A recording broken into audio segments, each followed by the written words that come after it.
বন্ধুরা, আশা করি সবাই ভালো আছেন। তো বন্ধুরা, আজকে একটা নিউজ পোর্টাল থেকে একটা আপডেট এসেছে। তো সেটা কি আপডেটটা সেটাই আপনাদের জানাবো। তো সেই আপডেটটা হলো 2025-এ বাংলায় কটা কি ছবি রিলিজ করতে চলেছে বাংলা থেকে।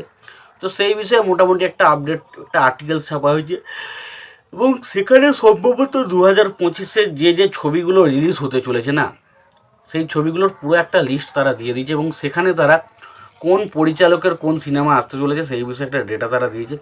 এবং সেই ডেটাটা এই মুহূর্তে আমার পক্ষে পুরো মুখস্থ রেখে বলা তো সম্ভব নয়, তবে সেখানে আমি ডেটা থেকে কিছু জিনিস কানেক্ট করেছি, সেগুলো আমি আপনাদেরকে বলার চেষ্টা করব। তো আশা করব ভিডিওটা খুবই ইন্টারেস্টিং হবে, ভিডিওটাকে আপনারা শেষ পর্যন্ত দেখতে থাকবেন এবং চ্যানেলে নতুন হয়ে থাকলে অবশ্যই আমাদের চ্যানেলটা সাবস্ক্রাইব করে নিয়ে পাশে বেল আইকনটা অবশ্যই প্রেস করে দেবেন।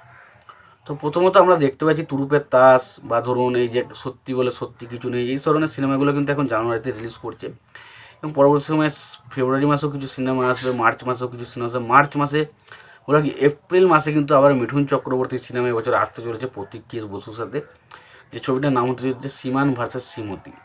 এবং এপ্রিলের পর মে মাসে কিন্তু এবছর আমরা শিবপ্রসাদ নন্দিতা রায় জুটি আবার ছবি দেখতে পেতে চলেছি, যেটার নাম হতে চলেছে আমার বস। এবং আরও অনেক ছবি আসবে, এই মুহূর্তে সব ছবির নাম এই মুহূর্তে বলা অসম্ভব।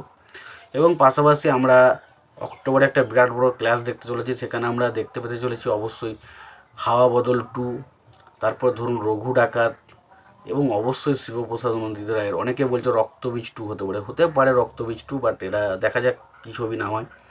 এবং পাশাপাশি লাস্টে ডিসেম্বরে একটা শিবপ্রসাদ নন্দিতা রায়ের একটা ছবি আসবে অবশ্যই। এবং পাশাপাশি মিঠুন চক্রবর্তী এবং দেব অভিনীত ছবি, যেটার নাম হচ্ছে প্রজাপতি 2, সেটাও কিন্তু আসতে চলেছে। তো দেখুন, এখানে অনেক সমস্ত হিরোরই কিছু না কিছু ছবি আমরা পেলাম এবং সেখানে আমরা এটাও জানতে পারলাম যে প্রসেনজিতের আর কি যে সিনেমাটা সে মে মাসে, যেটার নাম হচ্ছে দেবী চৌধুরানী। তো সেই ছবিটার বিষয়ে আমরা সমস্ত রকম বাংলায় যত রকমের সিনেমা আসছে সব সিনেমার কিন্তু আপডেট পেলাম। সমস্ত সিনেমার আপডেট পেলে ওখানে কিন্তু একটা হিরোর সিনেমার কিন্তু কোনো রকম কোনো আপডেট 2025-এ আমরা পাইনি, সেটা হচ্ছে জিদ্দা। তাহলে কি জিদ্দার ছবি 2025-এ আসবে না, সেটা দেখুন এই মুহূর্তে বলা খুবই ডিফিকাল্ট। তবে এটুকু বলতে পারি, আপাতত যে লিস্টটা দেওয়া হয়েছে এবং যেখানে বলা হচ্ছে যে ধরনের ছবিগুলো যে ছবিগুলো এবছর আসতে পারে, তো সেই হিসাবে দেখতে গেলে কিন্তু এবছরের জিদ্দার ছবির কিন্তু কোনো নাম নেই। তো দেখা যাক, জিদ্দার 2025-এ হয়তো হতে পারে, হট করে আসবে। তবে এটুকু শিওর, এবছর 2025-এ কিন্তু জিদ্দার একটা ওয়েব সিরিজ আসতে চলেছে হিন্দি, যেটার নাম হচ্ছে খাঁকি দ্য বেঙ্গল চ্যাপ্টার। তো এটা আমি জানি বিশাল কিছু কামাল করতে চলেছে, এটা হবেই বিশাল কিছু। তো সেইটা তো দেখুন হিন্দি কাজ, বাট বাংলা ছবি কিন্তু হিসাবে কোনো কাজ কিন্তু আমরা শুনতে পাইনি।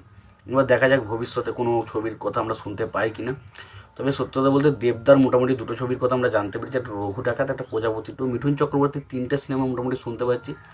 এরা হচ্ছে সীমান ভার্সেস শ্রীমতী, অবশ্যই দিল্লি ফাইলস এবং অবশ্যই এই ছবিটা প্রজাপতি 2। তো মোটামুটি অনেকেরই কিন্তু 2, 3, 4টে করে সিনেমার নাম শুনতে পেয়েছি, বাট এখানে কিন্তু জিদ্দার কোনো রকম কোনো সিনেমার নাম আমরা পাইনি। এবার দেখা যাক ফাইনালি কোন ছবিটা আসে এবছর 2025-এ। তো তোমাদের এই বিষয়টা নিয়ে কি মতামত তোমরা অবশ্যই জানিও। তোমাদের যদি ভিডিওটি ভালো লেগে থাকে লাইক কমেন্ট শেয়ার করে দিও। চ্যানেলটা নতুন হয়ে থাকলে অবশ্যই তোমরা চ্যানেলটা সাবস্ক্রাইব করে নিয়ে পাশে বেল আইকনটা অবশ্যই প্রেস করে দিও। ভালো থেকো, সুস্থ থেকো, দেখা হচ্ছে পরের ভিডিওতে।